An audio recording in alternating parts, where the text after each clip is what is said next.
నమస్తే అండి. నా పేరు డాక్టర్ సతీష్. ఈరోజు మనం హైపర్ టెన్షన్, బ్లడ్ ప్రెషర్ పెరిగినప్పుడు ఏమేం జాగ్రత్తలు తీసుకోవాలి అనే దాని గురించి మాట్లాడుకుందాం. బ్లడ్ ప్రెషర్ బాగా పెరిగినప్పుడు జనరల్‌గా 140/90 కన్నా ఎక్కువ ఉన్నప్పుడు బ్లడ్ ప్రెషర్ పెరిగింది, హైపర్ టెన్షన్ వచ్చింది అని చెప్తామండి. ఈ బ్లడ్ ప్రెషర్ పెరగడం అనేది మనం తీసుకునే ఆహారంలో ఉప్పు శాతం ఎక్కువగా ఉన్నప్పుడు బ్లడ్ ప్రెషర్ కామన్‌గా పెరుగుతుందనమాట. సో, బీపీ తక్కువ చేసుకోవాలి అంటే ఉప్పు శాతం తగ్గించుకునేలాగా చూసుకోవాలి మన ఆహారంలో. అదేవిధంగా తినే ఆహార పదార్థాల్లో పొటాషియం కంటెంట్ ఎక్కువ ఉన్న ఆహార పదార్థాలు తీసుకోవడం చాలా మంచిది. ఉదాహరణకి బత్తాయి, అరటిపళ్ళు, కొబ్బరి నీళ్ళు ఇలా అనమాట.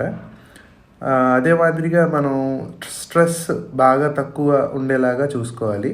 నిద్ర కరెక్ట్గా ఉండేలాగా చూసుకోవాలి. స్మోకింగ్ అలవాట్లు ఏమన్నా ఉంటే తగ్గించుకోవాలి. తర్వాత మనం ట్యాబ్లెట్స్ అనేవి కరెక్ట్గా వాడుతూ ఉండాలి రెగ్యులర్గా. మన బీపీ అనేది వయసుతో పాటు మారుతూ ఉంటుంది. అదే మాదిరిగా మనం దానికి తగ్గట్టుగా బీపీ ఎక్కువగా ఉంటే పవర్ ఎక్కువ, బీపీ తక్కువగా ఉంటే పవర్ తక్కువ. ఆ విధంగా మనం చూసుకొని వేసుకోవాలి ట్యాబ్లెట్స్ కూడా. బీపీ ట్యాబ్లెట్స్ ఆపేసి చూద్దాము కొన్నాళ్ళ పాటు అని మాత్రం అనుకోవద్దండి.